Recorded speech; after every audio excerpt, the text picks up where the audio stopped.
This is a Brooklyn-bound 2 train. The next stop is Wall Street. Stand clear of the closing doors, please. Welcome back. This is Not Your Advisor on Monday, July 20th. We have a lot to cover. I want to actually start with real estate. I've been scratching this itch over the weekend with the very high quality, high content interview with Melody Wright on Adam Taggart's YouTube, Thoughtful Money.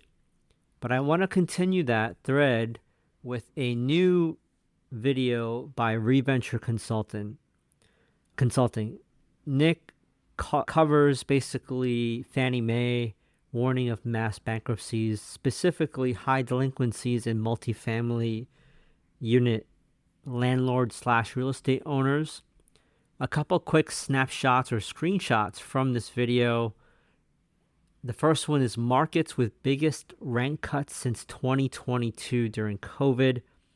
He points out that in Austin, rents are down 21%.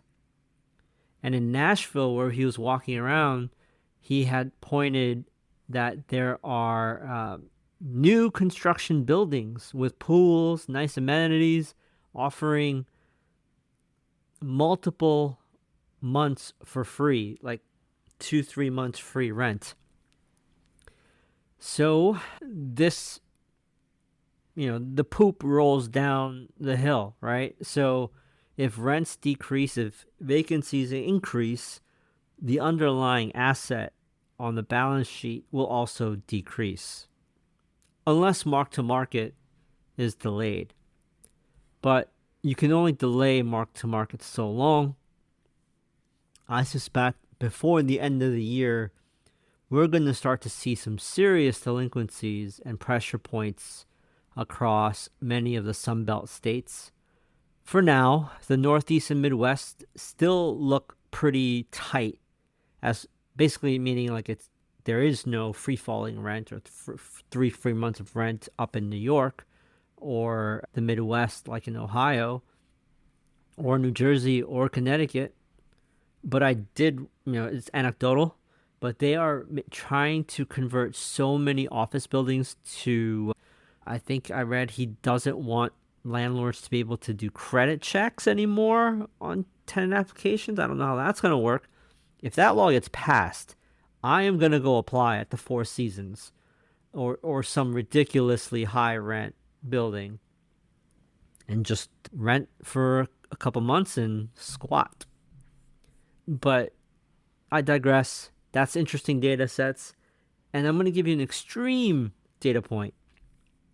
And we talked a little bit about the RV market, but I came across this video where Dirt Lifestyle, who focuses on like true off-grid, off-road trailers and haulers and combo pickup trucks that have like the camper on top of the flatbed. But when he went to a trade show and asked these like $350,000 Earth Roamer manufacturers who is able to afford these, why are people buying these, the answer that he kept getting were middle-class families are bypassing their lease agreements and high rent, unaffordable rent, and they're bypassing purchasing a unaffordable home. And they're stuffing their families into these pickup truck haulers, off-grid roamers as a primary residence, as opposed to being homeless, as opposed to buying $800,000 home and real estate tax and HOA. So watch that video. This is really fascinating stuff for the younger generation who are basically voting no with their wallets on the unaffordability. I'm going to actually share this with Adam Taggart because I don't think he's seen this angle of the housing market. But let's keep going back to markets. Pretty pathetic day. We bounced pre-market. We bounced at the open. I noted on the private chat room that there was no breath. There was no oomph. And we immediately sold off. The opening was the high, basically. and we bled out all day. So that was pretty pathetic. Breadth, we had 101 new highs on the session. We had 207 new lows, 35% advanced versus 62% declined, 50% below the 50-day and 50% below the 200-day. There were only 7 NASDAQ companies that were profitable, making the new session highs list. But it's not the quantity, it's the sectors and what companies, right? Number 1 gainer, it was up 1.9%. Plains All American Pipeline Energy, Diamondback Hospitality REIT, Bright Spring Health, okay? Cheesecake Factory, all right. Electronic Arts, LifeStance Health. I've seen that medical care facilities company a few times. It makes sense. A lot of baby boomers are aging out of the workforce, getting older. That's not a knock, right? I'm getting old too, obviously. C.H. Robinson Worldwide, Integrated Freight. We can't forget that this is just a small taste of the in-depth analysis that Not Your Advisor provides. They don't just throw numbers at you.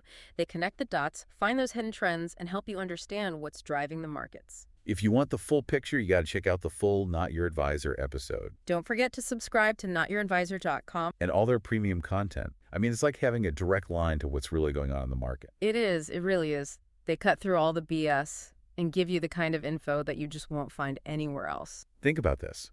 Investing is all about making decisions that work for you and your goals. You're the one in control. Not Your Advisor can give you the map, but you choose where you want to go. And with that empowering thought, we'll sign off. Happy investing. Stand clear of the closing doors, please.